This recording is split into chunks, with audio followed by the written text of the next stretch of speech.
बिस्मिल्लाहिर्रहमानिर्रहीम। तारीफ़ें अल्लाह तबारक ताला के लिए और सलाम हो जाने कायनात महबूब खुदा रहमतुल लिल आलमीन सल्लल्लाहु ताला अलैहि वसल्लम पर, आल पर और असहाब पर। अस्सलाम वालेकुम एवरीवन। वालेकुम अस्सलाम।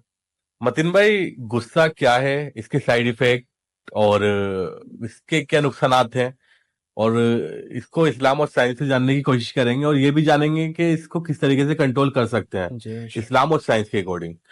तो मैं अर्ज ये कर रहा था कि इस सिलसिले में मैं सबसे पहले आपको बता दूं कि गुस्सा क्या है। तो अपने नफ्स की खिलाफ मर्जी कोई काम होता है तो हमारे दिल में नापसंदीदगी और कराहत पैदा होती है, बस इसी का नाम गुस्सा है।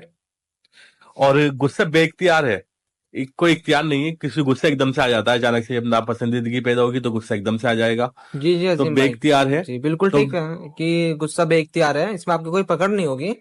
लेकिन अगर हमने इसका इजहार गजब करा, मतलब हमने शो करा, गुस्सा आया, हमने उसके लिए कोई रिएक्शन कर दिया, तो तब हम गुनहगार होंगे। और साथ साथ में आपको एक बात और बताता चलूं कि गुस्से के दो मेजर अकसाम होते हैं। एक तो वो गुस्सा होता है जो अल्लाह की रजा की खातिर आए, और जो दूसरा गुस्सा होता है जो इंसान अपने जात की जी खातिर जी करता जी है। जी सही।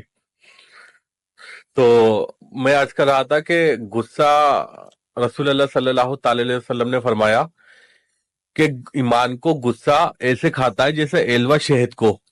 जी बिल्कुल। अगर आप साइंटिस्ट के हिसाब से देखें तो साइंटिस्ट लोगों ने भी बताया कि गुस्सा इंसान के जिस्म के लिए ऐसा है जैसे दुश्मन। तो सोचिए कितनी बड़ी बात जी कही जी। गई है और एक गुस्से के एक लिए। अहम सवाल खड़ा होता है, जैसे आपने गुस्से की हमने डेफिनेशन बयान की, एक हदीस बयान की, तो एक सवाल खड़ा होता है कि गुस्सा कैसे कंट्रोल करें, ये इसके क्या नुकसानात हैं। तो पहले नुकसानात पे नजर कर लेते हैं जरूर और जरूर। मैं चाहूंगा कि आप अर्ज करें इसके ऊपर। जी जरूर जरूर।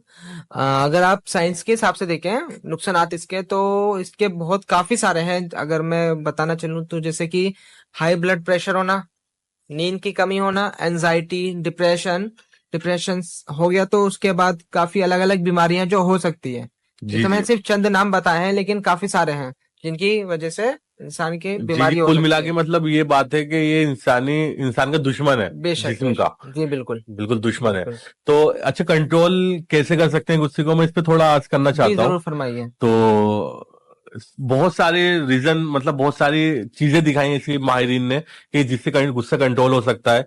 लेकिन मुझे जो बेहतरीन लगा मैं वो आपको सामने रखना चाहूंगा कि माहिरीन कहते हैं कि जब आपको गुस्सा आए तो आप 20 से 30 सेकंड के लिए शांत हो जाएं या फिर अपने माइंड को कहीं और डाइवर्ट कर लें। अच्छा, अच्छा। इसके पीछे की साइंस क्या है? 20 से 30 सेकंड ही क्यों, मतलब थोड़ी देर हम्म। रिलैक्स होने को क्यों कह रही है साइंस? तो इसके पीछे की साइंस ये है कि हमारे माइंड के दो पार्ट होते हैं, राइट एंड लेफ्ट। हम्म। हमारा जो राइट पार्ट होता है माइंड का, वो इमिजिएटली रिस्पॉन्स करता है किसी भी सिचुएशन में, लेकिन उसका जो रिस्पॉन्स होता है वो इमोशनल पे ज्यादा डिपेंड होता है। तो वो सोच समझ के फैसला नहीं करता या रिस्पॉन्स नहीं कराता। लेकिन जो लेफ्ट साइड का होता है वो देर तो लगाता है रिस्पॉन्स करने में, लेकिन उसका जो फैसला होता है, रिस्पॉन्स होता है, वो सोच समझ के होता है। तो और अच्छा, एक हदीस मुबारक मुझे याद आई अभी बात करते हुए कि रसूल करीम सल्लल्लाहु ताला अलैहि वसल्लम ने फरमाया कि जब गुस्सा आए तो अगर आप खड़े हो तो बैठ जाओ, बैठे हो तो लेट जाओ, यानी कहीं ना कहीं फोकस दूसरी जगह करना है। जी जी अजीम भाई, एक हदीस मैं भी बताता चलूं आपको जी जी कि असल में हदीस इस तरीके से है कि रसूल अल्लाह ने फरमाया कि शैतान, गुस्सा जो है शैतान की तरफ से होता है। जी जी बेशक एंड शैतान जो है आग से बना है। बेशक। आग को हम पानी से बुझा सकते हैं। तो ये फरमाया गया कि जब भी तुम्हें गुस्सा आए तो तुम्हें वुजू कर लेना चाहिए, या फिर बैठे हो तो खड़े हो जाओ, जैसा कि आपने जी जी फरमाया। जी जी। अच्छा, इसके पीछे अगर हम दोनों साइंसदान की बात और इस्लाम की बात, जो प्रोफेट ऑफ इस्लाम सल्लल्लाहु अलैहि जी वसल्लम ने फरमाया, इसे कंपेयर करके देखें तो एक नजरिया समझ में आता है कि प्रोफेट ऑफ इस्लाम सल्लल्लाहु अलैहि वसल्लम ने फरमाया कि आप, बिल्कुल। शरीयत हुक्म देती है कि आप पानी जी पी लें या वुजू कर लें, जैसे कि आपने अर्ज किया, और साइंस कहती है कि आप 20 से 30 सेकंड के लिए किसी और काम में लग जाएं, जी जी माइंड को डाइवर्ट करें। तो जब हम गुस्सा आएगा, हम वुजू करेंगे तो हमारा माइंड ऑटोमेटिकली डाइवर्ट होगा, किसी और चीज जी। पे फोकस होगा।